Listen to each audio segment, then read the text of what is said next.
Hey, everybody. Welcome. You are not going to want to miss this episode. So I have one of my favorite people. He's an amazing internal medicine physician from right here, Erie, Pennsylvania, Dr. David Hutzel. He has an amazing background. His family, he had a grandfather that was a surgeon in the Cleveland area.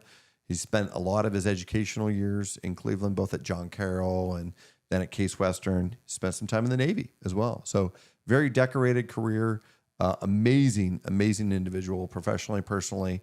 You're not going to miss this because there's a lot of like very deep, personal, heartfelt feelings that are shared, a lot of camaraderie, a lot of mutual respect, and always the Sawbones Challenge, which is at the very end. So stick around, tune in, and thank you again.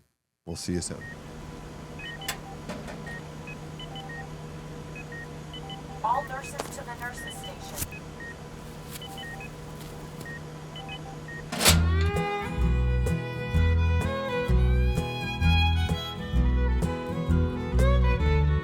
Lawless country people are real close family. Lately, some of my kinfolk don't get around too good, you see. When that doctor asked them, son, how'd you get in this condition? They says, hey, Sawbones, I'm just carrying on an old family tradition. They want to know, Doc, why do you think I got some pain in my joints from years of playing hard in this life that's too short? When that doctor asked me, son, how'd you get in this condition? I says, hey, Sawbones, I'm just carrying on an old family tradition. Yeah, yeah, yeah. Tell me all about it, Doc.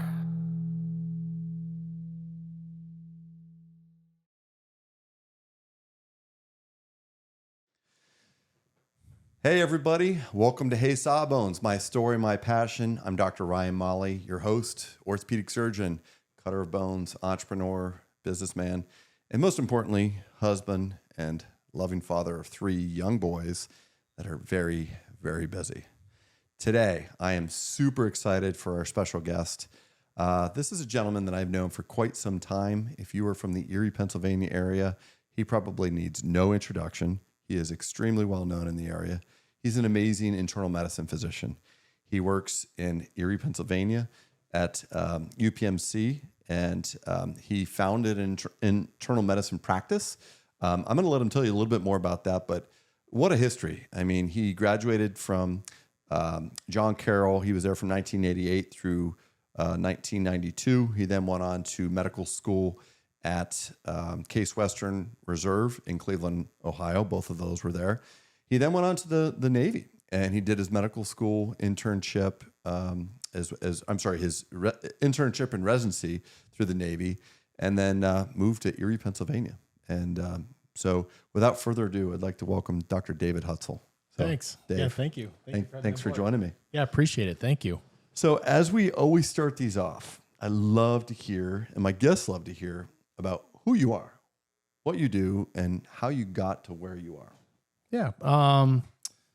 So I'm originally a farm boy from Ohio. I grew up on a beef and pig and chicken farm. And my grandfather was a very prominent general surgeon in Cleveland in the heyday.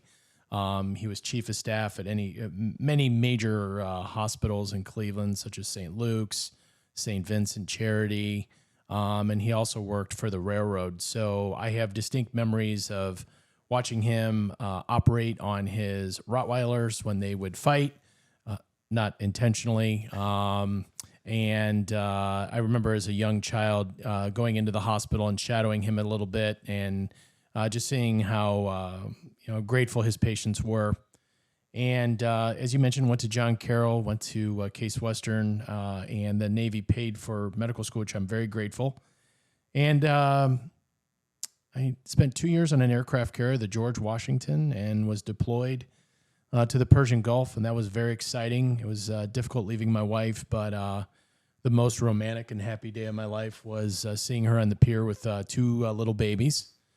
And then we spent 2 years in Okinawa, Japan, and we were there during 9/11. We endured a couple typhoons and really enjoyed that experience in terms of living in Japan. Moved to Erie in 2003. My wife's family is from here, big Irish Catholic family. And I always really loved my in-laws and I loved my brother and sister-in-laws, so I was happy to come here. In 2005, I struck out on my own and opened Greenfield Internal Medicine. And those were a couple very difficult years, as you know, opening your own practice. And now, as of today, we are up to 8 physicians and 5 nurse practitioners. We take care of about between 10 and 12,000 patients.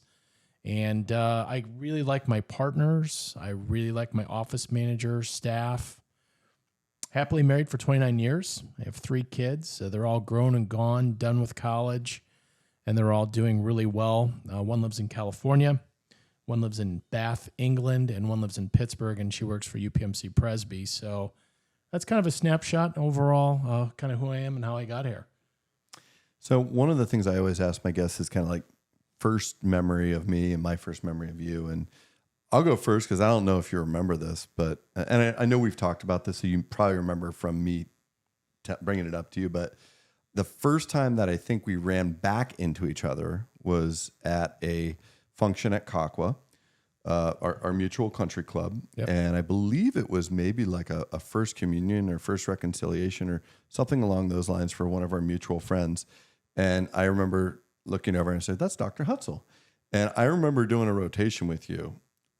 It would have been like 2003 or 2004-ish at Hammett. It was my internal medicine rotation. And I remember rotating with you and a couple of the other physicians there. And my first impression was I wanted to go up and talk to you, but I was pretty intimidated because I remember you were just wicked smart. And I was like, oh, he's that dumb guy that decided to go into orthopedics. But what about your first memory? If my Kakwa coming up and talking to you was your first memory, that's fine too. Well, no. So yeah, it was Easter brunch at Kakwa, and I remember. Oh, that's what it was. Okay. As soon as you reminded me who you were, I definitely remembered you as a student. And those were kind of hectic, busy days for me, where things were sort of a blur. But definitely remember you being a very inquisitive, real serious student. I remember you. Even though you knew kind of then you were interested in surgery, I remember you being very genuinely interested. You kind of grasped the concept that even though you're going to be a surgeon, internal medicine was still relevant because you had to have some knowledge about blood pressure, diabetes, et cetera. Whether you were going to manage it or not, you knew that it could affect your input as a surgeon. I remember that quite clearly, that as a student, I don't think you necessarily knew you were going to be an orthopedic surgeon doing hip and ankles, but I think you knew that you were moving in that direction. Yeah. And I remember you getting the concept that, hey, look, even though I'm not going to manage this stuff. And so that was my first memory, but it was you reintroducing yourself, which I'm appreciative because our friendship has blossomed since then. It sure has. We're definitely going to get into some of that. I mean, our hiking expeditions, our mutual respect for one another professionally, and our mutual patients that we share. But, before we get too much further, I mean, are you thirsty? You want a little beverage? I'm good. I'm actually okay. Well, I'm going to give you one anyways, because it's part of the show. So I asked Dr. Hutzel what his favorite drink was, and he said Irish whiskey. I'm like, ooh, I don't know if I can drink that. And then I think his second drink was some type of rum. Rum, right? Yeah. And so I kind of went off the beaten path, and I created my favorite, because I'll drink some beer and some wine.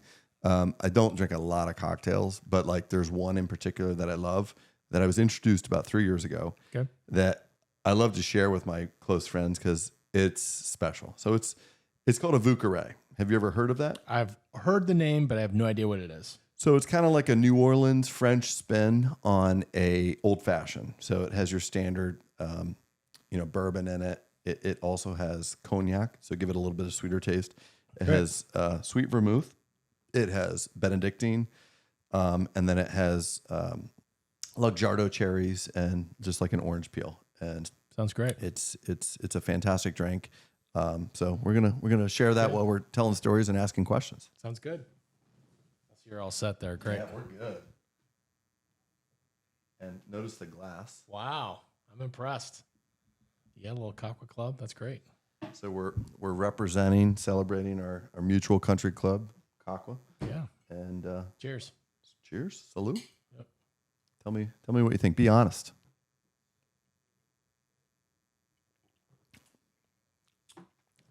Oh, that could be dangerous. It's good, isn't it? That could be You dangerous. taste the Luxardos in there? Yeah, that's. I didn't even taste test it before. I was just like, well, I'm going to follow the recipe to a T. That could be dangerous, but that's. Thank you. That is. Wow. Okay. So Vieux, it's French spelling. It's Vieux space CARRE. So look it up. It's a great cocktail if you want to share with your friends, family. So That's great. we go into the Q&A, right? So we kind of talked about this a little bit, kind of the ground rules. So it'll be 6 questions. You'll ask me 3 business questions, then 3 personal questions.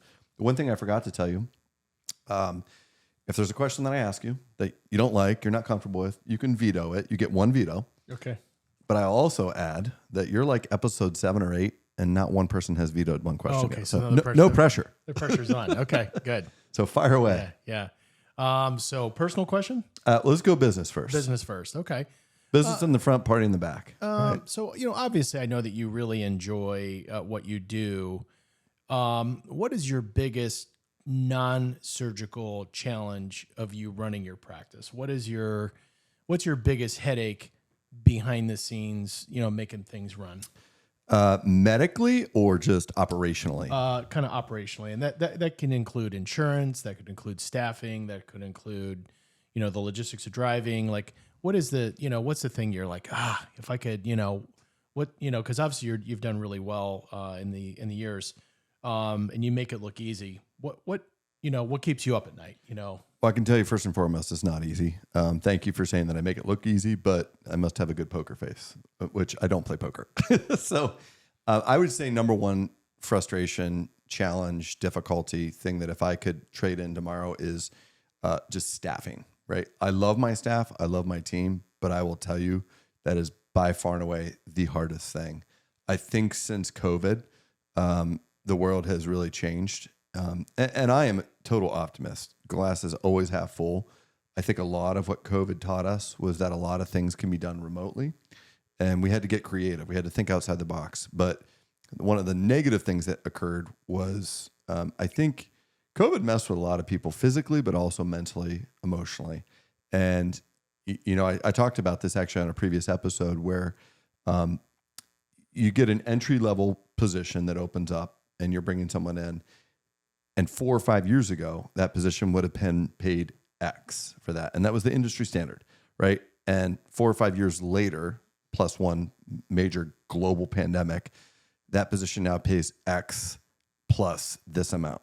And it's not something that is even equivalent to what it should be for 4 or 5 years of inflation. It's dramatically more. And as a private practice, that hurts. I mean, COVID crushed small businesses, and it really, really hurt a lot of private practices if it didn't destroy them. We were able to weather the storm, but it almost created a sense of, I hate to use the word entitlement, but like people were coming out of it. When you see wages at McDonald's, not doubling, but like going to like $16, $17, $18 an hour, or, other fast food chains, it's just like, seriously, like how am I going to keep up with that? And so that's definitely a challenge. The second challenge that I would mention would be insurance companies, right? And we have seen for 20 straight years, our professional reimbursements for services provided, whether it's an in-office visit versus a surgical procedure that we perform, they have reduced dramatically. And I don't mean like a little amount. Over 20 years, 85%. Wow. So, I mean, it's been a substantial, substantial hit. And there's no end in sight. So it's required, private practices to either get out of it and go to an employed model, or to really start thinking about how can I deliver better care and do it in a creative, thoughtful, and very quality driven measure which fortunately, and I'm not bragging, but if I had like one strength, it's I tend to think outside the box, right? I'm not your standard physician where, all I do is just put hips and knees in. I actually really like the business side of things. I never thought I would. Quite honestly, my best friend, Jared Oakes, he went to, Merciers, and he got a business degree and ended up going to law school, and very, very entrepreneurial, very business savvy. And he would tell me things, all about, he would speak his language, not only his legal language, but his business language. And I had no idea the terms he was talking about. And then as I got into private practice and then started my own practice in 2018, I started realizing like it's very, very important that I understand how a business runs, how the medical side, the business side of medicine runs. And so I've kind of learned on the job from that, but definitely by far and away the most challenging. Yeah. Interesting. Yeah. What else? Um, You do 6 in a row. Yeah. I got 6 in a row. Then you get a break and I ask you questions. So next question I'm interested in is, sort of the future. And I realize that, there's a lot of physics and there's a lot of math in your job. Do you see robots and artificial intelligence assisting you in the next 2, 5, 10 years? Again, you can't turn anything on without talking about AI, artificial intelligence. Do you see an AI assistant? Do you see a robot assistant? Do you see yourself operating remotely, via robots and the cases being done in another county? And I realize we're talking, really high tech stuff, but do you see that happening potentially in your career in, 2, 5, 10 years? Are you on LinkedIn? I'm not. Because it's amazing. There was a post literally yesterday that talked about this. Okay. And it was an orthopedic device engineer. And he literally asked the community this exact question. He brought up the exact topics you're talking about: robotics, virtual reality, artificial intelligence. And I was the first person to comment on that. And I said, Jerry, I think that there is a tremendous value with a lot of these technological advances. But he almost looked at it in terms of like self-driving cars, where like this would almost replace surgeons. And his question was, did he think that the gap between like your really, really experienced and talented surgeons and your relatively inexperienced or less talented or gifted surgeons with their hands would narrow with these technological advances? And I said, I don't think so. Not to the degree that most people are thinking. Do I think there's a role? Absolutely. However, I think that the role is not as much during surgery. Yes, there's some value add there, but to me, the big value add is decision-making before surgery, quite honestly, and one of the examples I can give you is a good buddy of mine. He was presenting to me an artificial intelligence software system that could actually look at x-rays and they would look at all of the x-rays, and they based this off of x-rays that they knew would either get a total knee or they knew we're going to get a partial knee. They then went back and looked at all the characteristics that ended up qualifying or determining what decision that surgeon made, and to see if moving forward that AI could predict, is that going to end up being a partial or total knee, just based upon a couple x-ray views. And it was extraordinarily accurate. Like it could predict what the surgeon was going to do, and it didn't know the end result. So I do think that there is value in that, because there's things that we just can't even pick up on. And there's that, I guarantee you have this in your life where you just have this like sense of like, and you maybe can't explain it. Like I can look at an x-ray and someone will say, is that going to be a partial or total knee? Most of the times I can explain why I think it's a partial or a total, but there's times where I'm just like, I just have a gut feeling this is going to be a total. And I'm like, I see a little bit of subluxation. I see a little bit of a rent right here in the lateral femoral condyle. Sometimes it doesn't end up there, but like my gut is telling me it's a total.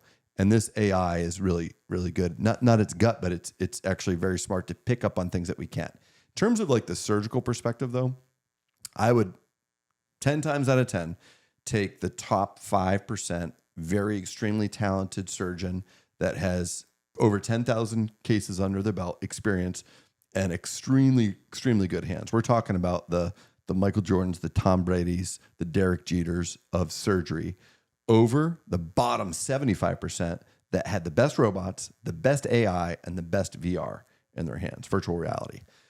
because I think that there's still, it needs to be executed, right? There is this experience that goes with seeing something and the artistic side of what I do, which, I mean, I just don't think that the robots, at least, I don't see it happening in my lifetime. I do see robots which are already out there. AI is already out there. VR is already out there. But in terms of being like widely utilized, I think that it would benefit the less talented or skilled surgeons much more than it's going to benefit the top 5%ers, right? Yeah. It's not going to make the bottom 5 equal to the top 5. The top 5 the cream's always going to rise to the top, in my opinion, because it's not just what you do, it's how you deliver it too. Because you still have to be a physician, still have to be a care provider. You have to have a bedside manner, and a robot can't teach you that. Sure. Interesting. Sort of a question, sort of a comment, and you and I have talked about, I think we talked about a little bit the last time we were playing golf. I'm appreciative of the fact that you're willing to think outside of the box in terms of operating on young people that other surgeons won't even consider. I think you and I talked about the gentleman without breaking HIPAA that was in his relatively early 40s that couldn't work and was basically debilitated because of just knee pain. Yeah. Really no other medical problem. So it's sort of a comment, sort of a question. I think I know your answer, but I think you don't really necessarily have, there's no absolute bottom age that you wouldn't operate on. I think you and I are a little bit old fashioned in terms of, look, it's about quality of life. It's about getting these people back to work. And let's say best case scenario, a knee lasts for a person 25 years. Yeah. I'd rather see a 35-year-old get 25 years out of, artificial knees, knowing he needs another surgery. And do you have any comments regarding, young people with unusual debilitating arthritis? I've been frustrated in terms of other surgeons, not even considering, not even having consultation. And I think there's good surgeons that have turned needy patients away. And I'm kind of curious for your thoughts there. Yeah. So a couple things. First and foremost, I've operated on as young as 26 joint replacements. It was a female. I was in Michigan. She was a hip. She had dysplastic hip from congenital dysplasia of the hip. Oldest was 103. He had a knee replacement. So if you fall in that age range, you probably fall in my age range. Yeah. Now, that being said, the average age range is probably like 65, right? 65 to 70. But I operate on a lot of younger people that have very severe degenerative joint disease of their hip or their knee. And there's a couple points. Number one, I've never saved a life with doing a hip or knee replacement. So the good news is these people aren't going to die if they don't get their hip or knee done. The bad news is this significantly, and this, significantly affects their quality of life. Right. And it's almost, I kind of joke, but I say I'm almost like a plastic surgeon where I do elective procedures. I don't save any lives, and I help to make your life better, whether that's with breast augmentation or hip or knee replacement, right? Yeah. But that being said, it's important. So I don't have an age cutoff. I do have that very real, serious conversation with those patients to let them know, hey, you're young, right? You're 38, you're 40, 42, whatever you may be. This is probably not the last time that either myself or another orthopedic surgeon is going to be in your hip or your knee. I don't know how long this is going to last. Try to take care of it as best as you can by keeping your weight down, remaining active, but don't be stupid, right? If you want to go out and run 2 or 3 miles a couple times a week to get your endorphins up, keep your weight down, cardiovascular health. I mean, you know that better than me. I mean, as an internal medicine doctor, I think the benefits far outweigh any risks. And there was a study down out in California that showed ultra marathoners that had hip and knee replacements that showed they had no increased incidence of early or premature failure with hip or knee replacements. So there's been simulator studies that have suggested that, but now we're talking real life ultra marathoners. So would I say, hey, let's operate on every 38-year-old that comes in with hip or knee arthritis? No, you try conservative things first, but I do not draw a hard line in the sand and say, wait until you're 55 or 60 or whatever your number may be, because it's just a number, right? I've seen 67, 68-year-olds that look like they're 40, and I've seen 40-year-olds that look like they're 80. Physiologically, they can be very much older than their chronological age. So to me, it's like treat the patient, treat the disease, and offer suggestions, offer options, and really look at like the pluses and minuses and try to assess like how bad this is really affecting their quality of life. If it's preventing them from working, right? They can't provide for themselves. They can't provide for their families. If it's preventing them from being physically active, they're starting to gain weight. They're going to probably get diabetes or some other metabolic condition. I think you need to strongly consider it and just consult them and educate them on that. Yeah. You and I are in the same wavelength. I mean, I'm about getting people back to work. Be productive. Being productive. And so you've operated on a couple of my patients I've sent to you that are very young, that are now back at work. And so I'm appreciative of that. Well, thank you for your trust. Yeah, sure. Absolutely. So now you get to move into the fun stuff, the personal questions. Yeah. So personal questions. I'm a car guy and you're a little bit of a car guy too. So you have a car, you have a truck. So what's going to replace your truck and what's going to replace your car? Were you talking with my wife before this? Because she's always trying to get me to buy a new vehicle. Okay. So my truck has like 130,000 miles on it. Okay. My car, Corvette, it's 2017, has close to 30,000 miles. I'm not the guy that collects anything and lets it sit in a garage or sit on a shelf. We'll talk about shoes later, but I wear my shoes. I drive my cars. So my car, do I have plans of maybe, and I've always been a Corvette guy. So if I get another sports car, it would be another Corvette. Like the new models, but I don't like the fact that they're all automatic. I want a manual transmission. So I don't think I'd ever get rid of my current Corvette. I really like it. You know, it's a 2017. It's a model. It's an older model compared to the newer stuff, but I still like it. My boys love it. And I just enjoy driving it. Truck, actually, I pre-ordered one of the electric Hummer EV trucks 3 years ago. Wow. Yeah. And they are telling me that now I won't get it until 2025, 5 years. I'm like, are you kidding me? So, and at the same time, I kind of pre-ordered one of the EV Hummer SUVs. Was never going to get both of them, but it was like, all right, if one becomes available before the other, I'll do that one. Well, the truck was released 6 months or so before the SUV. So, and I like the truck much better, but I'm not waiting until 2025. Yeah. I mean, I've already waited 3 years, and I'm a very patient guy. Like my wife's like, get a new car, get a new truck. I'm like, I'm fine. My car gets me from point to B. My truck gets me from point A to B. But I did actually put all the specs in on the Hummer SUV EV, which is supposed to be built. I'm not counting any chickens. It's supposed to be built sometime this fall. All right. So I'm thinking maybe winter, but it'll probably be 2025. That's cool. So that's cool. Yeah. What's your next big trip coming up? I know you and I both, I love to travel. You love to travel. What's your next big trip coming up? So we've got a couple like smaller trips coming up. This November, my wife's cousin's husband. So Pete, the guy that we won him and I won the member guest at Kakwa together. It's his 50th birthday, or it was a couple months back. So him and his wife, Karen and myself, and then another couple from Michigan, mutual friends, we're going to the Bahamas for like 4 or 5 days. Cool. Bahamar is the resort that we're staying at. The big trip, though, that I'm really looking forward to, that we really actually start to need to plan. You know how I went to Italy for 2 weeks last October, brought my family. Unfortunately, my in-laws weren't able to make it, but my parents were. My dad's Italian. Well, my in-laws my wife's Greek, so my mother-in-law is Greek. And maybe they haven't even heard this yet, but I'm inviting them and want to bring them to Greece. And same cousin's husband and his wife, they're Greek too, and they have 2 boys, Georgie and Nicholas. Karen and I were talking, we want to do a Greece trip next summer for probably a couple weeks too, so that we can kind of like get our boys to be able to appreciate both cultures. Cool. So.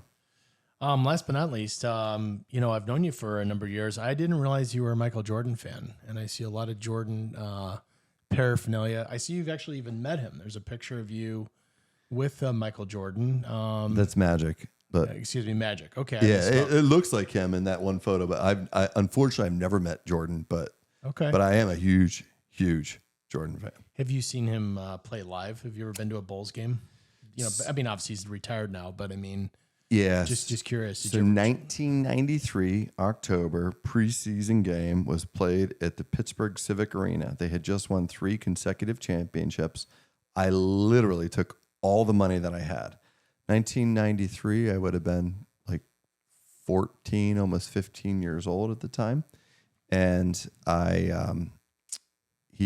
bought the tickets like in the spring. He retired that summer to go play baseball. Okay. I did, and I'm talking the seats were right behind the Bulls bench. Ended up going to the game with my good buddy. Got to see and meet Scottie Pippen. Got to go and see, they were playing the 76ers. I remember Sean Bradley, the 7 foot, I think he's 7'6", tall, gangly white guy, was playing for the Sixers. Jeff Hornacek, I got to meet him. He was one of my favorite players too. But I did not get to see Jordan. It was like, I almost felt like, God, this is so good. And then it just didn't happen. I got to see the Bulls play for the first time this past spring. I took Anthony, our oldest. We went to Chicago for his birthday, just him and I.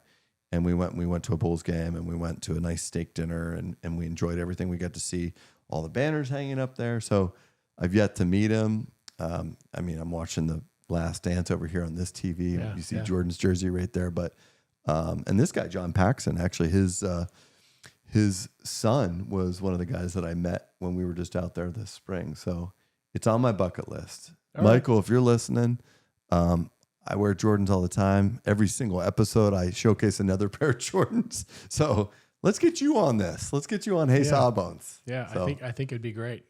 So Yeah, you- so I mean, obviously he was part of the 80s, and I was more of a wrestling fan, not a basketball fan, but obviously I realize what a phenomenal athlete, you know, he was and still is to this day. So, and competitor, right? That was, and honestly, Dave, a lot of people ask me like what drives you professionally, this and that.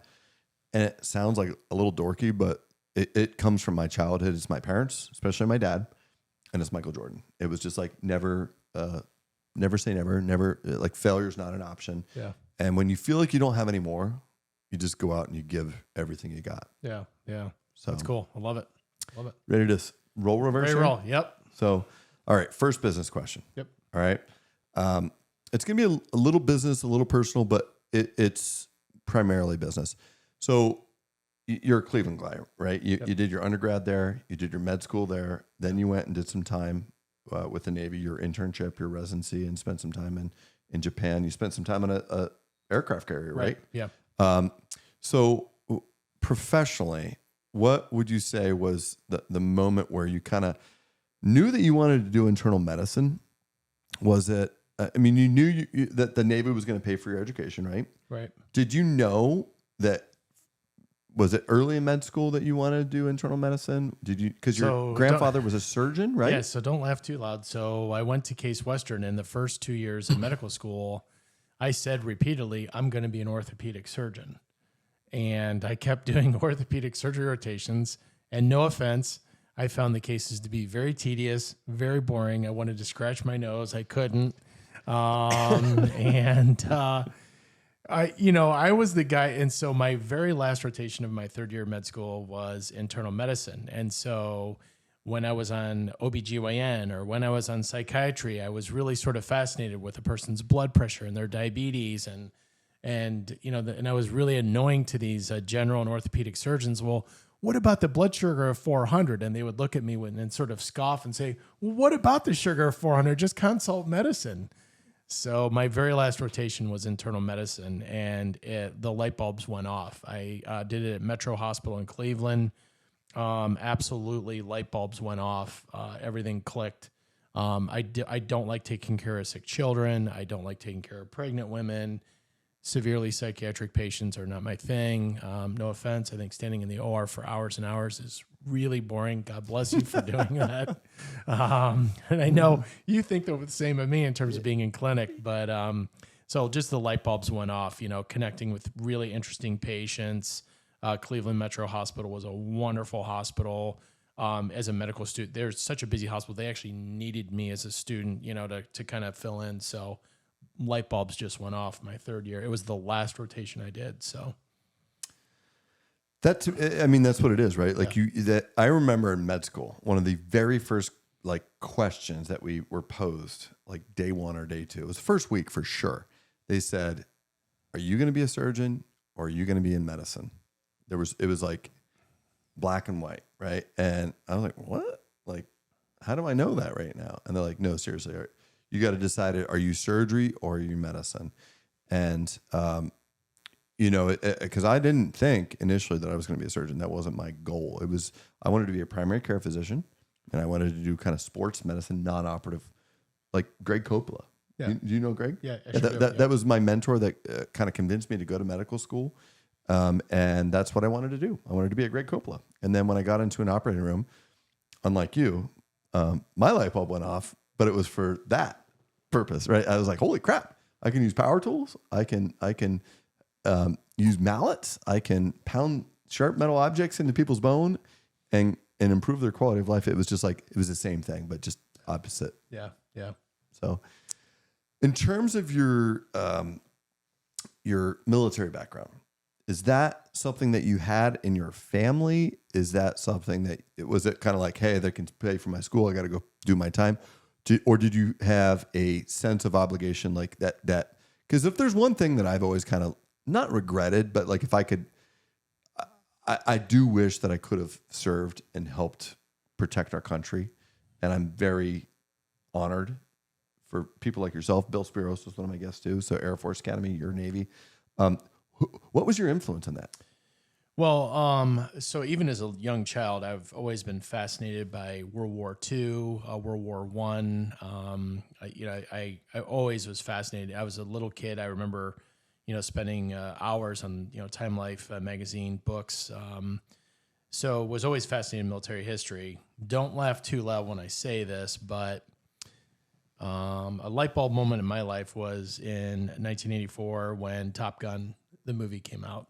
And a farm kid from Ohio seeing those jets take off from the Enterprise and, watching Tom Cruise and just seeing how exciting that was. I knew at a young age that somehow, some way I wanted to get on an aircraft carrier. Because I have glasses, back then you couldn't be a pilot if you had glasses. Now they fix your eyes with LASIK or PRK. But that was, for me, a farm kid, kind of, I hate to use the word stuck, but, stuck on a farm in Ohio. The thought of going to sea, seeing those jets, that really was inspiring to me. And once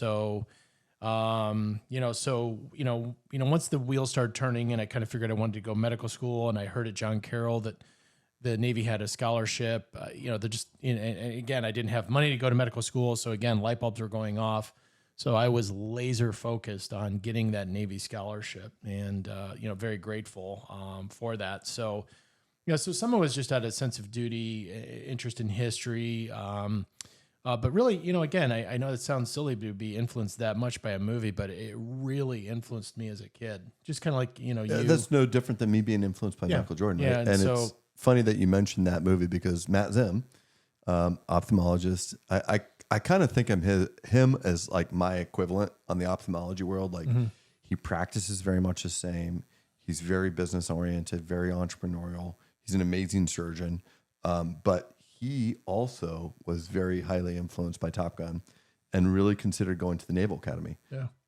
Ended up not doing it, but that was a huge influence. And I don't think it's silly at all. I mean, because but I guess this is part B. I don't want to waste my third business question. I'm going to cheat here a little bit. It's my podcast. I can do this. But do you, after you did it, were you kind of like this, like, did you regret it at all? Or were you kind of like this, I'm so glad I did this? Yeah, no, 100%. And I'm one of those people, I'm glad to pay my federal taxes. I'm always will be grateful to the Navy. I have a son in the Marine Corps right now. Really, really glad I did it. The only reason why I didn't stay in is A, I wanted to settle down, and in the military you move. And B, as you go up in rank in the military, you do end up doing more administrative stuff and less patient care. And I my weakness is administration and my strength is patient care. So it was sort of a natural move to get out. So really, really glad I did it. And it has brought me a lot of success, I think, at Hammett, because the one thing that I do where I see a lot of physicians sort of cut their career short is I really believe in following the chain of command. I really, to this day, when I have a grievance or a concern, I start with my office manager, her manager, and I follow the chain of command, and I don't go right to the CEO at Hammett.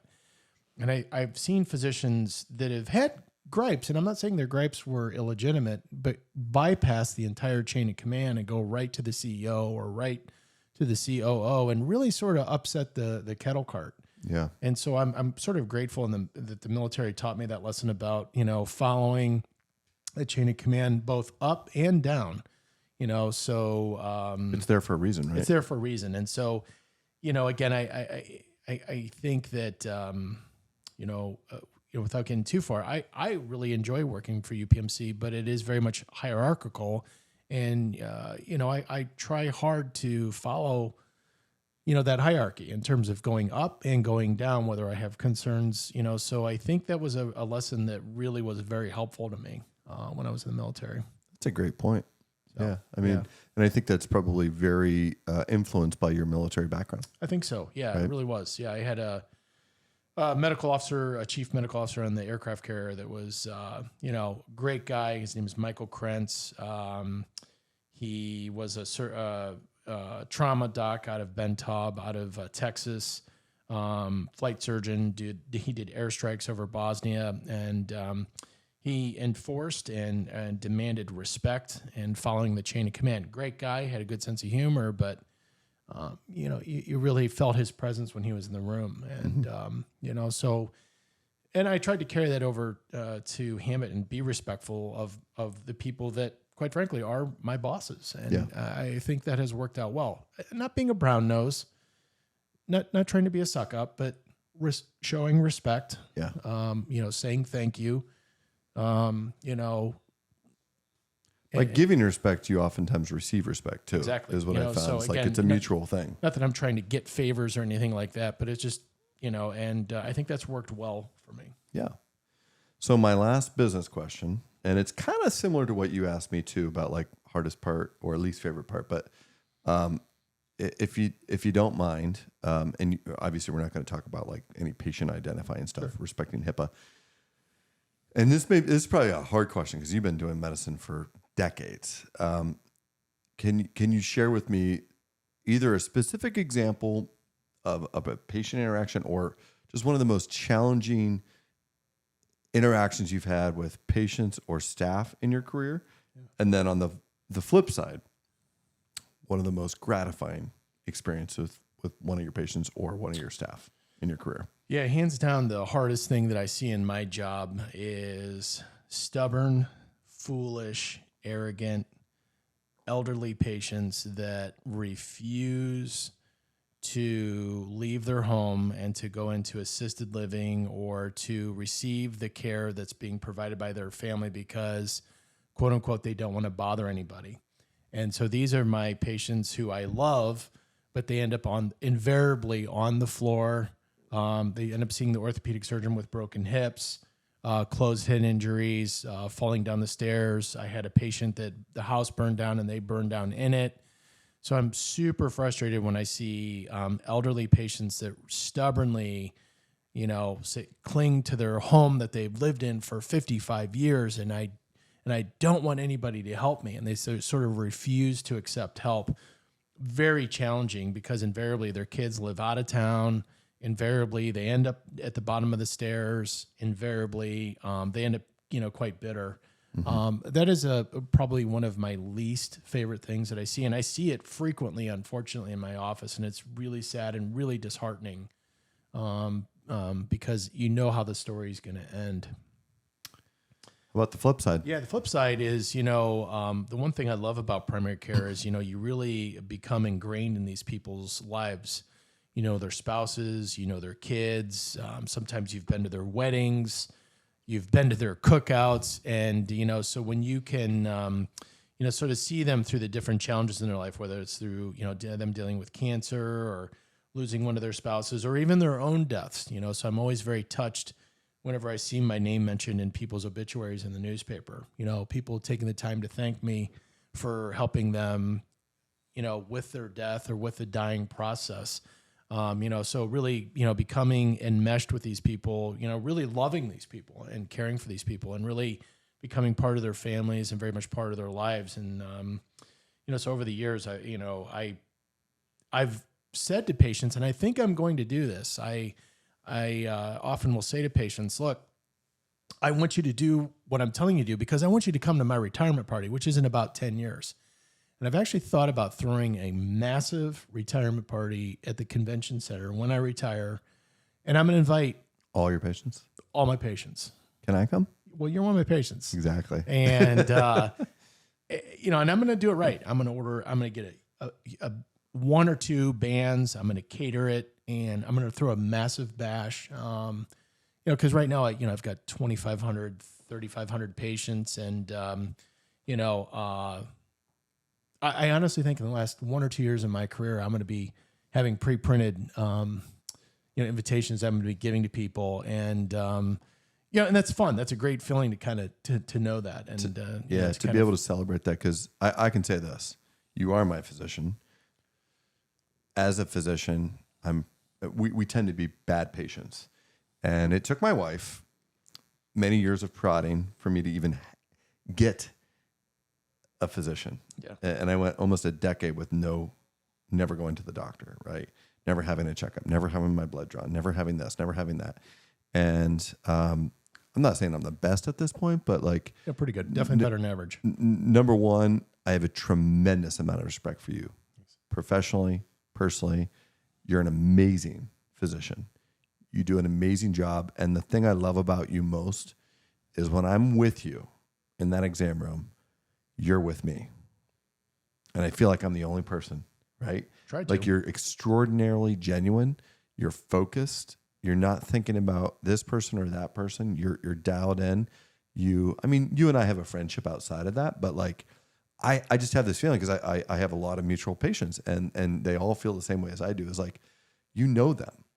You ask them personal questions that have nothing to do with their health. And that is so important to them. So keep up the great work. Yeah, thanks. Yeah, thank you. Yeah, I've got some great people, all walks of life, immigrants, whites, black, wealthy, poor. People have often talked to me about doing concierge medicine, and I have 0.0 interest in taking care of wealthy, well-to-do white people all day. Not that I don't like those patients, and that's a big part of my practice, but I love my immigrant patients. Yeah. I love my lab tech guys that are, working, I love the guys that are, plumbers and, I love the different walks of life that I have, the Gannon students, the Mercier students, the single moms. I like that diversity, so it is nice, right? The thought of just taking care of upper crust, which I like them too, is to me is somewhat abhorrent and seems really boring. Yeah. So, I'm sure it keeps it fresh when you're seeing kind of all walks of life. Yeah, when these people from, are coming from war-torn Ukraine and they tell me some of their stories, it's really, sort of churning, really what these people have been through. And I just love that. I love the different fabrics that come in. So, so. Ready for some personal questions? Yep, absolutely. All right, so I haven't dodged one yet. So no, you're pretty good. I think these are where people dodge them, though. No one has yet, but if they were to, so we've spent some time together personally. Mm-hmm. We did an awesome hike was it the Laurel Highlands? Laurel Highlands, yeah. A couple years ago, it was you, myself, Bill Spiros. You've done multiple hikes in the Appalachian Trails. You've done the Pacific Coast Trail, correct? Part of it, yep. And you recently were just in the Adirondacks? Adirondacks, yeah, just last week, yeah. So, I kind of know what you like to do, right? You're an outdoors guy. You like to get that fresh air. You like to exercise. Yeah. You like to spend time with your wife, Carol, your kids. But like, what's your ultimate, like, if you were not an internal medicine doctor and not in the Navy, what would you do with your life? That's a good question. I would probably be a teacher. I enjoy teaching. I could see me easily being a high school or college, biology teacher. Part of me is still a farm kid in Ohio. I sort of jokingly tell Carol I'd like to get a couple cattle, head of cattle.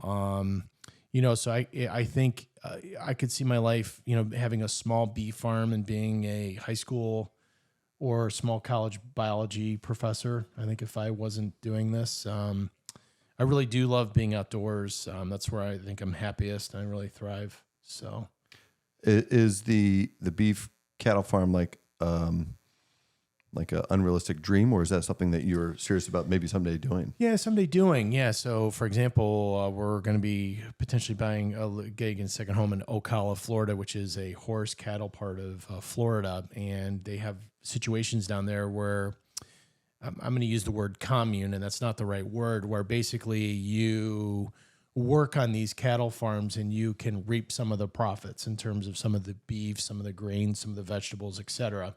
Because obviously a farm can tie you down. That appeals to me heavily.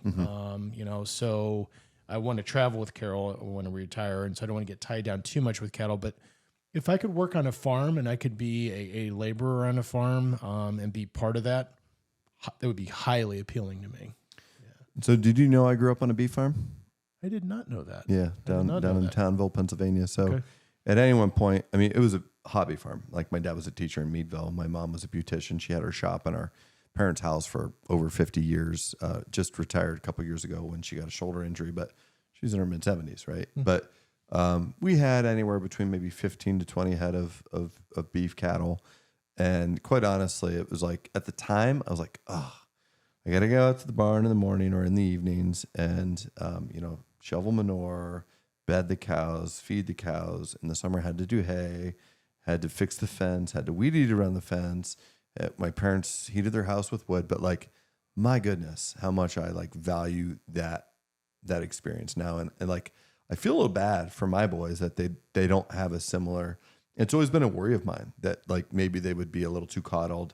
We have a very nice house. We have a very nice, comfortable life, but like that work ethic, because that was instilled in me so very young that I try my best. We'll send them down to my parents' place, and they don't have any beef cattle anymore, but my sisters are there and they live a little bit simpler life, but they're very, very hardworking people. My parents and my sisters and myself in different aspects. They're all teachers.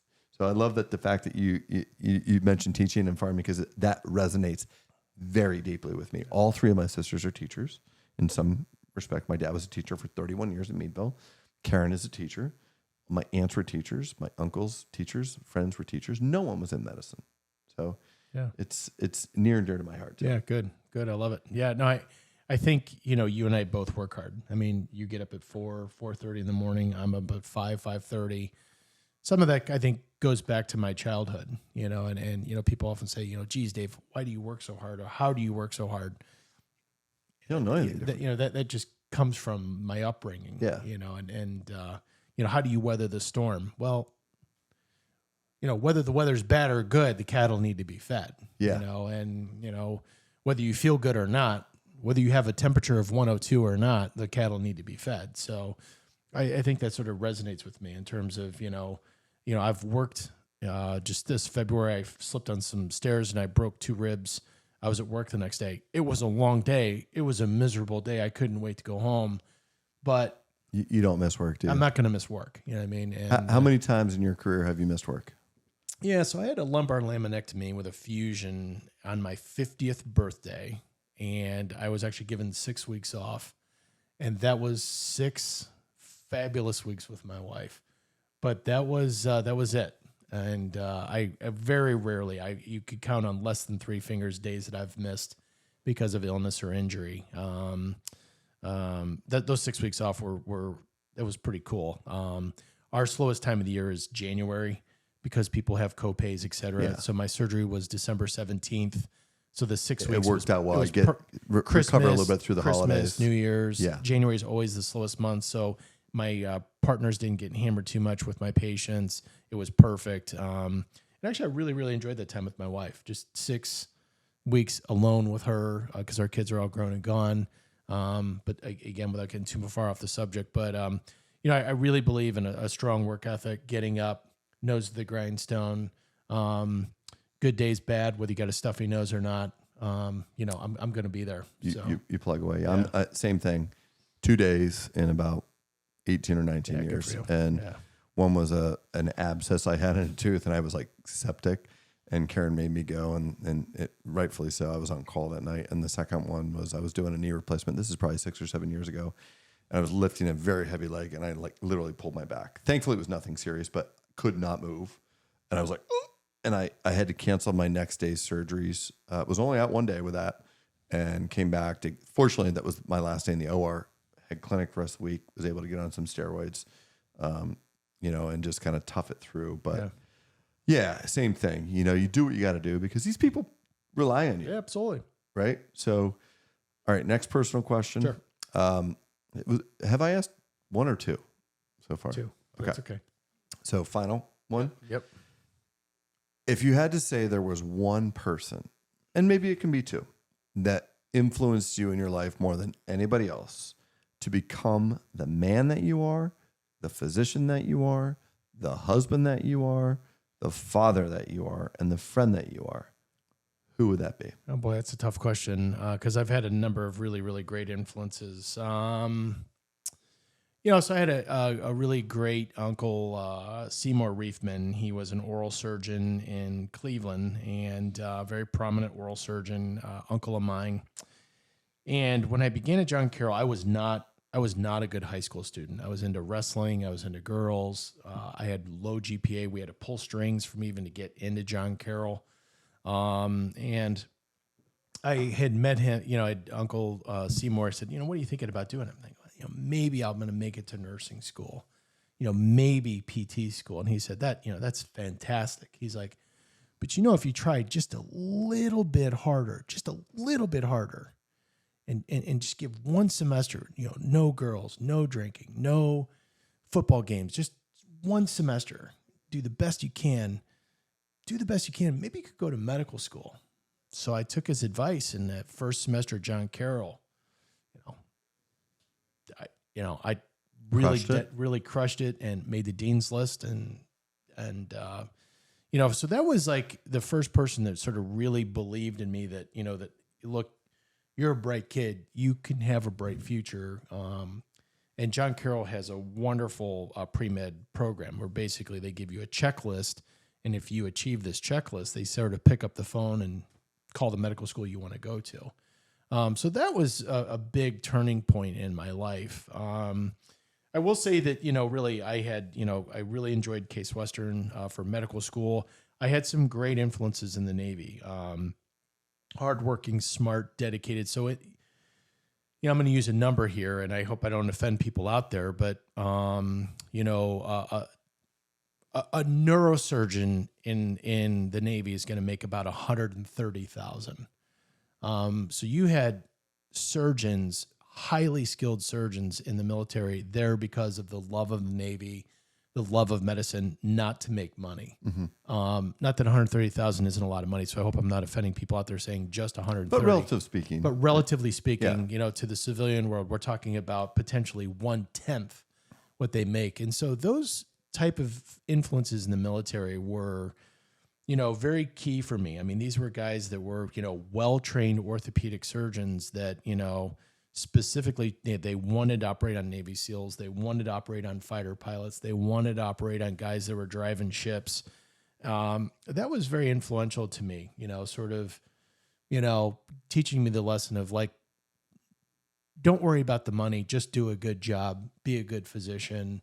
So I think those would be my two big influences. I'm sorry to say, and I don't want to disparage my father. I was a bit of a goofball as a kid.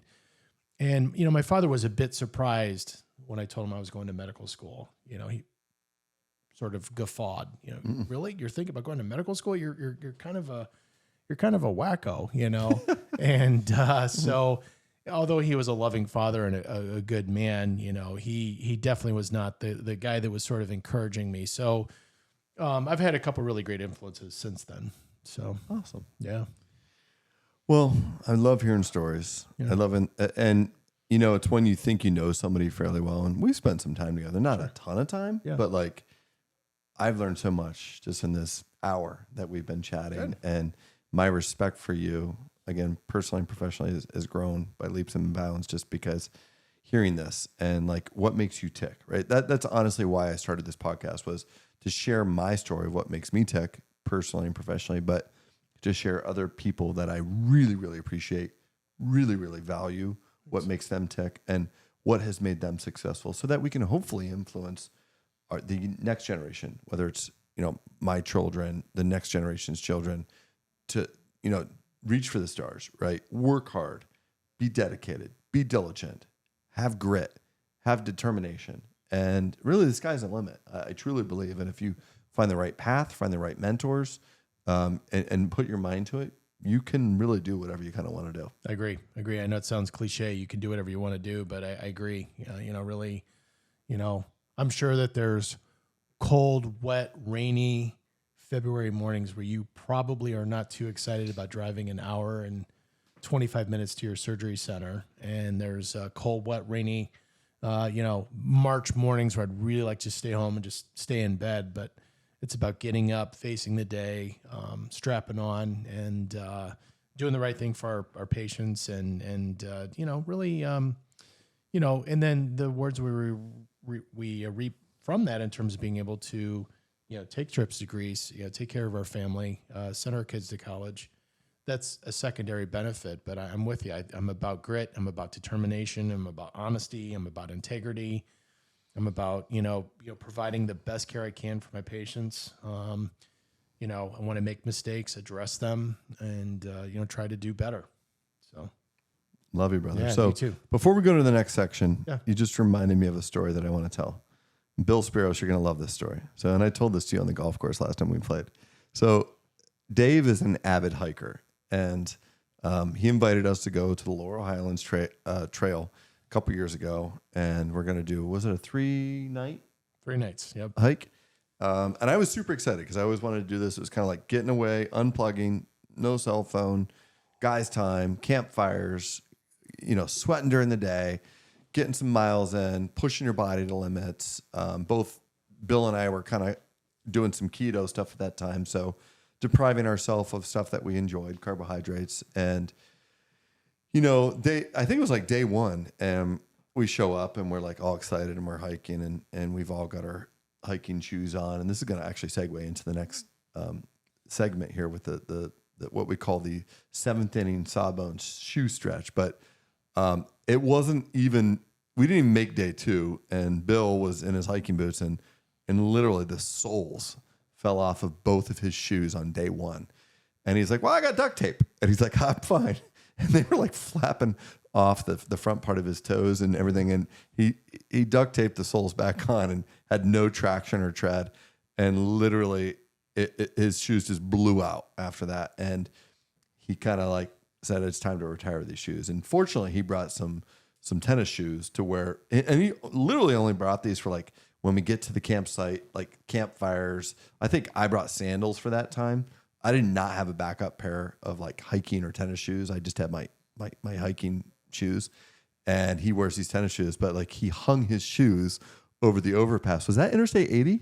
It's Interstate 80. Yeah. And I'm going to, Jay, when you edit this, I'm going to get you a photo of that so you can put it in there. But the real story here is, Dave is like a robot when he's hiking, and he's hiking and he's hiking. And he's just like, he doesn't get tired. I've got really long legs. Bill's not as tall as me, but has pretty long legs. And Dave is probably 6 to 8 inches shorter than me. Right. But just like a powerhouse. He just keeps going and going. And he's got like a steady pace. His stride is nowhere near as long as mine, but like he doesn't slow down. He's got one pace, uphill, downhill. It's the same pace.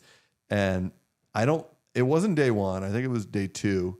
It was one of our longer hikes. And, we're coming up to like where we were going to camp. And both Bill and I are like, oh my gosh, this is getting long. Like, are we close?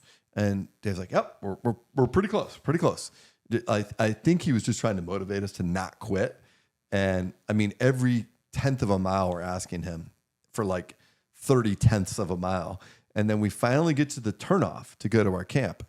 And we're like, oh, thank God we're here. And he goes, yep, we just have a short hike back into the camp. And we're like, okay, cool. We start hiking back into the camp. It is, I'm maybe exaggerating, but it's like 2 miles back into the camp off of the main trail. So we get to the campfire and we're like, God, how many miles did we hike today? And Dave's like, probably like 18, 19. And Bill and I are like, no, like I have my phone on. I have my pedometer on. It's tracking all this. It was like 21, 22 miles. And Dave's like, no. To the point where we turned off was like 18 or 19 miles. I'm like, yeah, how about the point where we turned off and we had to walk and hike 2 miles back to the camp? And Dave's like, that doesn't count. I'm like, that absolutely counts because the terrain didn't change. It wasn't like it was blacktop and you're going downhill and it was like you took a bike down. We were walking up and down. I felt like one of those times it was actually more difficult walking off of the trail to the camp. I think that was when we met your daughter. And I'm like, oh my gosh, it was up, it was down. But he was the ultimate like tour guide. He kind of like smiled. Was it the Navy side of you or what was it that was trying to convince us to keep going? Keep going. Yeah. Well, there's no helicopter. Talk about integrity. You lied to us. So anyways, Sawbones shoe stretch. Those are called the Hutzel miles. Yeah, we did. We referred that as like a Hutzel unit. We're like, what's the equivalent of 1 mile? Well, a Hutzel unit's like 1 mile is equivalent to 2.7 Hutzel units. So that's right.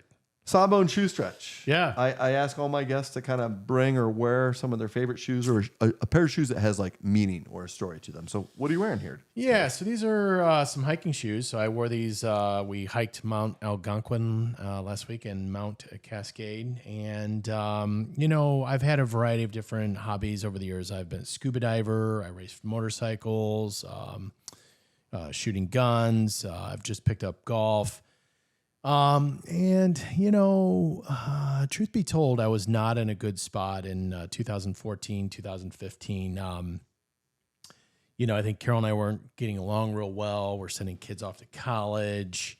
We're hemorrhaging cash. We have 2 girls at Villa, a son at Virginia Tech. And I just was not a real happy guy. I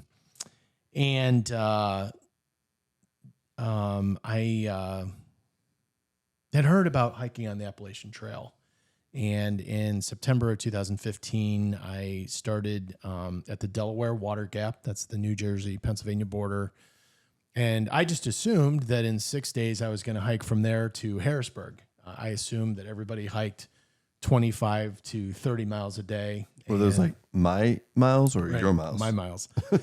And so I set off and had a ridiculously heavy backpack, 2 flashlights, a taser, completely unprepared and literally was humbled to the point of tears on that trip.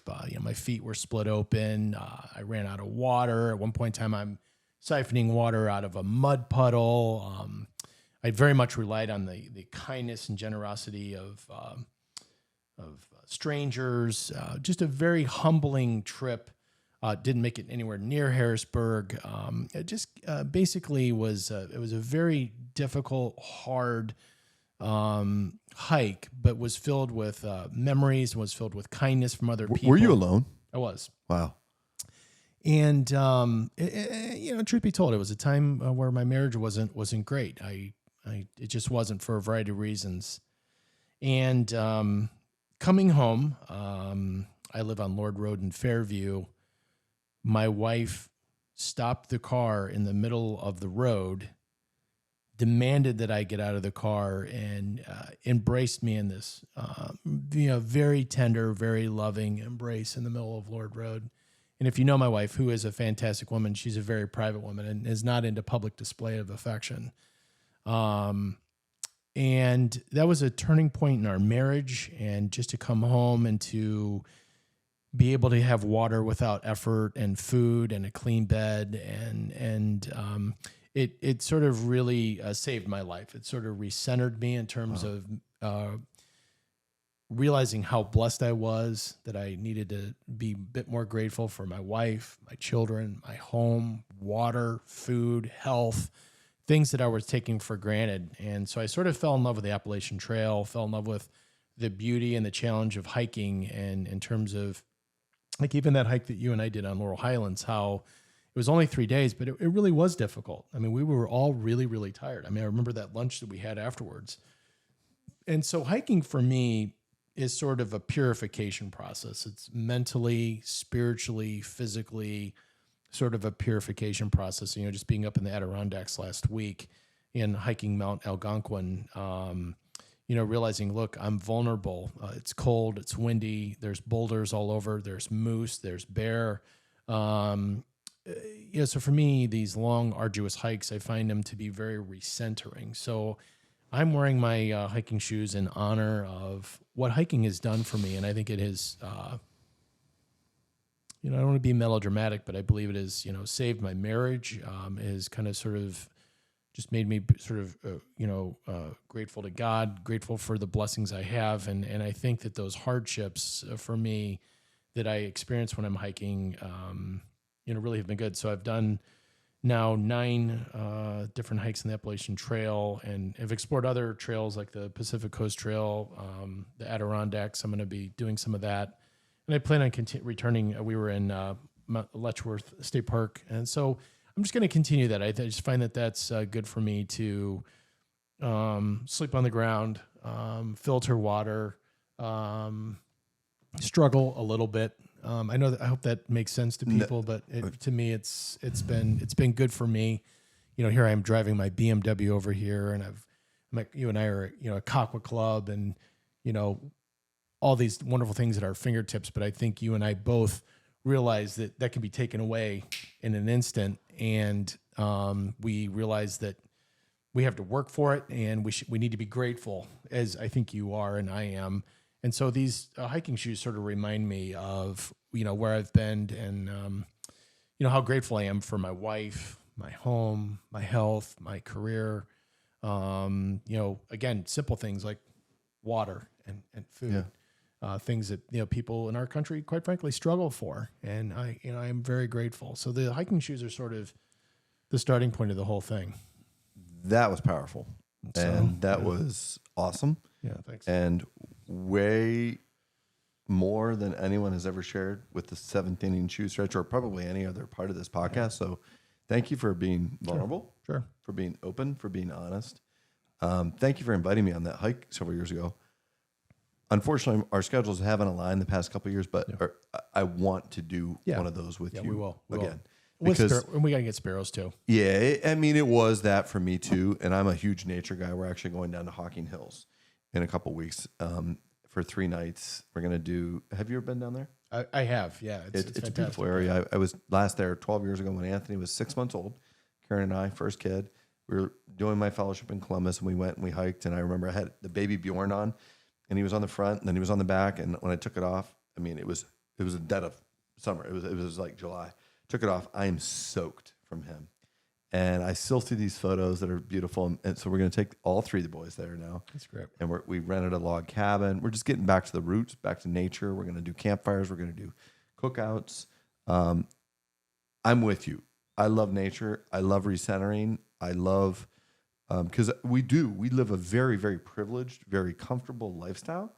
You know, we're playing golf or this or that, sleeping in comfortable beds. But like, there is nothing better than being able to get out there, smell fresh air, sleep on the ground or on wood with mice crawling around you, right? You gave me some good hints with dryer sheets and things like that to keep them away. But thank you for that story. Yeah, thanks. That was amazing. Yeah, it was, you know, it's always a little difficult to be vulnerable, but I'm a better person for it. And, you know, all 3 of my children have now been on the Appalachian Trail with me, and I've had friends and family out there with me, and everybody that's been out there has found something different, but I think everybody comes back with a sense of gratitude. And I look forward to the time again. I know you're in kind of the vortex of life with, you know, young children and your career, but we'll be friends for a long time. And when the planets align, we'll get out again, and it will be challenging. It will be longer than I tell you it will be. I'm going to plan the hikes. So one place that before I get to my shoes, the one place that we've both been but never been together is Sedona. That we both kind of have this mutual love for. And my wife and I found it, I think 2-3 years ago. Yeah. And we I went. think we actually stayed in the same hotel, right?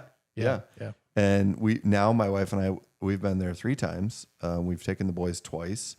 We're planning another trip. This is coming like Easter time, which is a beautiful time of the year to be out there. And every single morning we're waking up we kind of stay on our time. So we're getting up, actually it's sleeping in a little bit because of the time change, but we would get to the trailheads like 5:45, 6 a.m. because those trailheads are not that big. They don't have a lot of parking, and you had to get there early if you wanted to actually get a spot. And we would do different trails. Some days one of the boys wasn't feeling it. The other boy was. They wanted to do a little bit more climbing or this or that, but it was awesome. And we got to be as a family and just kind of like simplify our life. And we would go out and have amazing meals at night, and we'd replenish our calories that we depleted during the mornings. But it's awesome stuff. Yeah, Just good getting stuff. back on. Yeah, And it's a beautiful country, right? Out there with the red rocks and the canyons and everything like that. So as always, I'm wearing a pair of Jordans. These are the Jordan 4. These are called the Animal Instincts. I literally chose these shoes for you, Dave, because of our love for the outdoors. Yeah, I love it. So they've got a little bit of everything. They've got some tiger print, some leopard or cheetah stuff, some zebra stripes back here. But you can't really pick this up on the camera, but it's a fur material, the black here. And this is the Jordan 4s have always been. I'm sorry, these are Jordan 3s. I misspoke there. The Jordan 4s have always been my favorite pair. The Jordan 3s are starting to grow on me more. And I've got a camo pair of these. I just got another pair called the Palominos. I have a desert elephant pair where it has elephant print on it. But this is the first time I've ever worn these, actually. And I wanted to wear it with my outdoor buddy. I love it. And I wore my North Face kind of hiking shirt here too as part of that. But the next thing that we're going to do, have you watched any of the episodes yet? I've not yet, no. So you're going to be surprised by this. Okay, yes. I don't know if it's going to be a pleasant surprise or not a pleasant surprise, but we do what's called the Sawbones Challenge. Okay. Right. And what we do, and one of the thoughts I had when I first started doing this together was like, I wanted to get a wheel and we'd spin it and there'd be like 5 things on there, like 5 options for the Sawbones Challenge. Well, we've only done 1 so far. So we're going to stick with tradition. I know you were a wrestler growing up, but you're going to have to come into my world a little bit. All right. Okay. Sounds good. When you start your podcast and I'll come over to your place, we'll wrestle. We'll wrestle. But tonight, we're going to do basketball. we're going to do basketball. Okay. All right, So we're going to go outside. We're going to do the Sawbones Challenge. We'll explain it. You guys that have been watching, you know what it is, but I'll explain it to you when we get outside. But, once we get done, we'll come back. We'll do our little closing thing. But I just want to thank you. Sure. This welcome. has been great. And stick around. Sawbones Challenge is coming next. Ladies and gentlemen, welcome to the main event. All right, here we are. Sawbones Challenge. Yeah, there we are. Dr. David Hutzel. Get a wrestler playing basketball. Yeah. That's good. That's exactly what I look for when I'm doing this. But the only one that's ever beat me was Matt Zim. Oh, is that right? He came out and he was banking shots in left and right. And but our rebounder today, come over here. We got our special rebounder, Luca. We call him Big Lou Molly. He'll be getting rebounds for us, helping us out. So stay tuned. 1st to 5. So you get to lead us off here. I always Okay, let my great. guests go first. Sandbagger. He's coming out.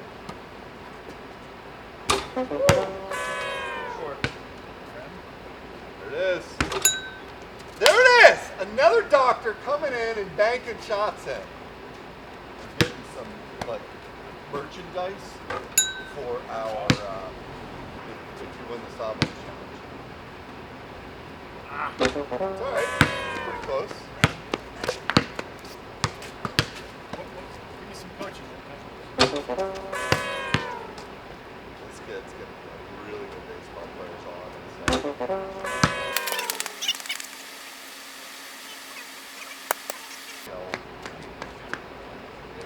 She was Michelle something else.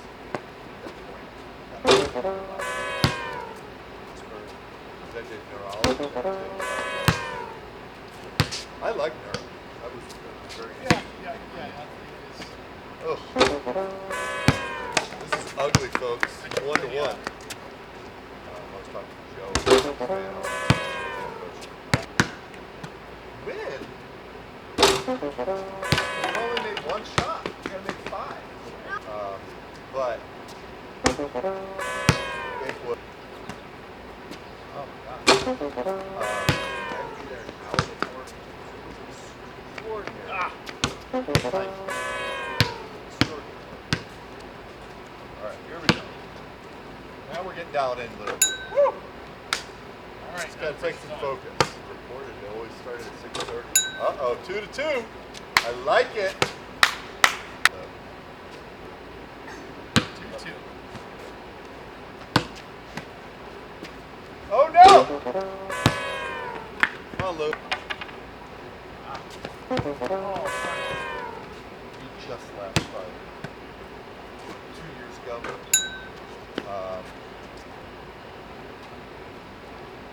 So 2-3. There it is. No. 4-2. Here comes the comeback. It always happens. Open.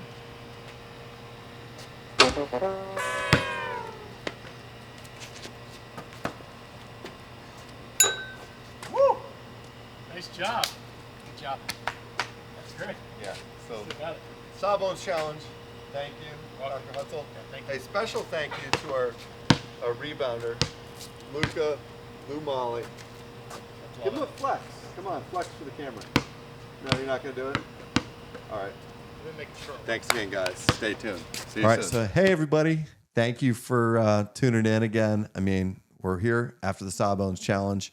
You know, Dave, in closing, what we always like to do is, you know, just kind of talk about where we're going, right? Like the future. And I know it's hard. I try to live my life in the moment. I try not to think too far ahead, whether it's a day or a week or a year or a month, whatever it may be. But like, where do you see yourself in 5 years, 10 years, 15 years from now?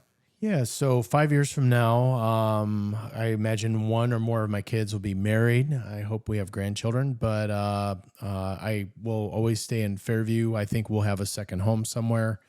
Professionally, I'm hoping to move up in the leadership at UPMC Hammett. Currently, the department head for internal medicine. You know, I'd be interested in becoming the chief medical officer for what's called regional health services.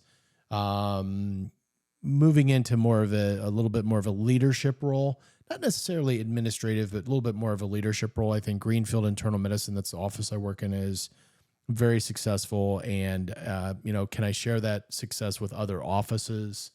Can I expand that out? I probably will be retired in about 10 years. I'm 53. I plan on being fully retired by the time I'm 63, much later than that. And I'll have a big party at my retirement, which you'll come to. Can I be one of the bands? You mentioned be you one have of the multiple bands, yeah. So Bill Spiros and I will be. Yeah, exactly. And, you know, I'm hoping to stay, you know, I want to stay in good health. I want to stay active in my church. I really hope that my wife and I continue to enjoy good health. And we've been married 29 years. That put us at 39 years. So, you know, I think I feel really hopeful. I feel really positive about, you know, my future, where I'm going. So what about you? Where are you at 5 and 10 years from now? I'm still here, right? Yeah, Still here. Boys are still in school. You know, Anthony's 12. So in 5 years, he'd be, you know, senior going in, or junior or senior going into high school. Yeah. 10 years, you know, probably Luca's 8, so he'd probably be a senior in high school. Loving the area, loving Erie, loving my practice, still doing what I do because I love what I do. I absolutely love what I do. I don't think it'll be exactly the same as what I do now because I'm a firm believer in every day getting better, number one. Even if it's just a little bit better, right? Just like 1% better every day. But I see things evolving and changing because they always do. That's the one constant in life is that there are no constants. It's constantly changing.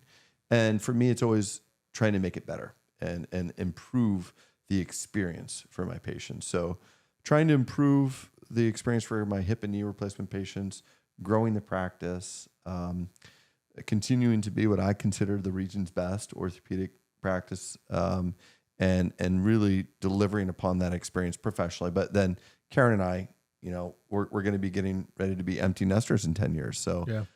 what are we going to do? you and I have spoken about kind of like destinations where we would have like that second home, so to speak. I don't think I would ever move away from either Erie or Michigan because that's where family is. So we would always have a home in this area. Plus, I love the summers here. Sure. I love the falls here. Yeah. Right. I could not live in a Florida or even a Sedona or a Georgia in the middle of the summer. Yeah.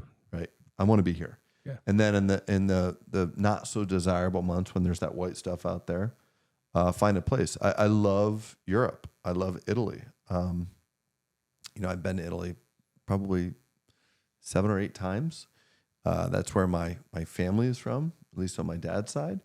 I feel this strong, almost magnetic pull towards that area, especially Tuscany, because that's where my grandfather grew up. And I've been there several times, and I just feel, I can't explain it. It's just like, it just pulls me. Yeah. The culture, the food, the terrain. I love red wine, everything about it. It's a beautiful area. And so I see us continuing to travel, both Karen and I. I doubt we'll have any grandkids in 10 years, but hopefully not too long after that, right? Yeah, I would sure. love to be a grandfather. And it's taking good care of not only my patients, but like the community. It's such a huge thing to me. That's always been an influence that my parents had, is giving back to the community, whether it's through our nonprofit, Do Good Incorporated. We've got our golf outing coming up here next month. I know you'll be away for that, but like, I really look forward to that. When I even look more, because that's a fun event, but like we raise a lot of money for our Christmas event, which if you and Carol want to come down, Love it.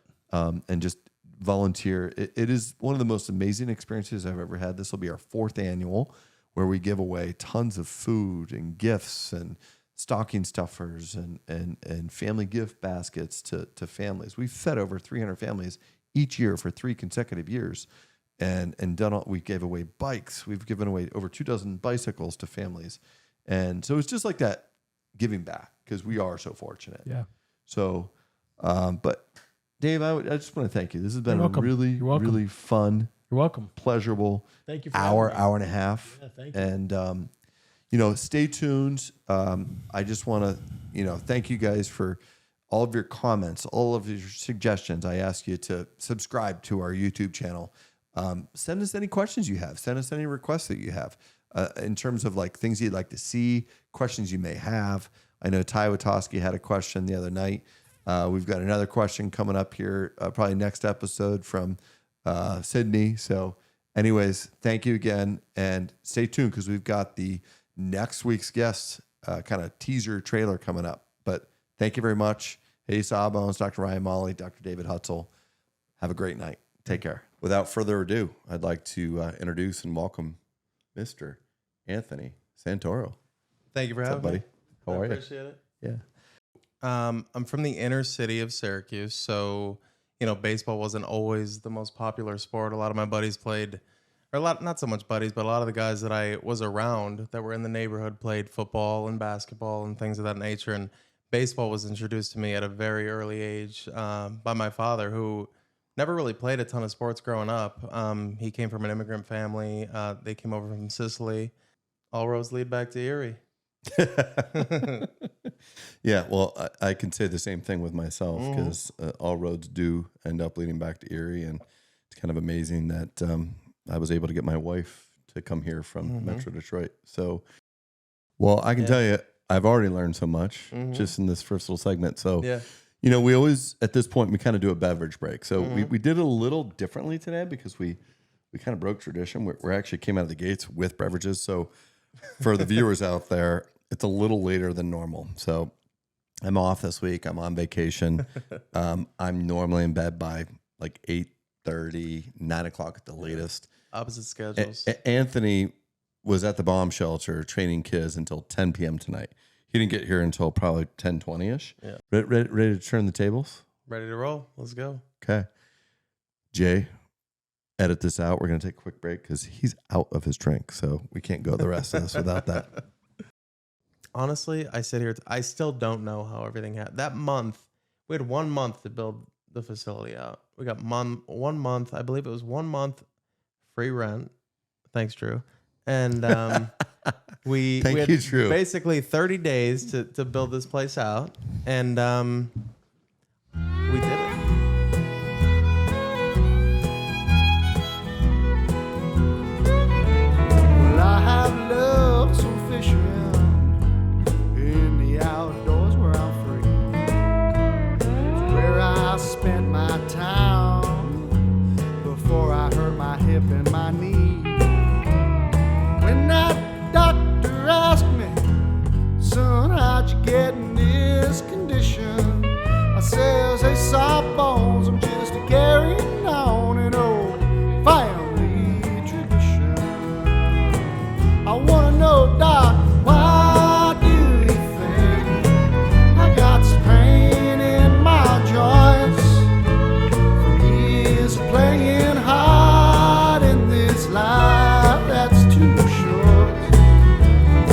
And that doctor asked me, son, how'd you get in this condition? I says, hey, sawbones, I'm just carrying on an old family tradition. Yeah, yeah, yeah. Tell me all about it, Doc.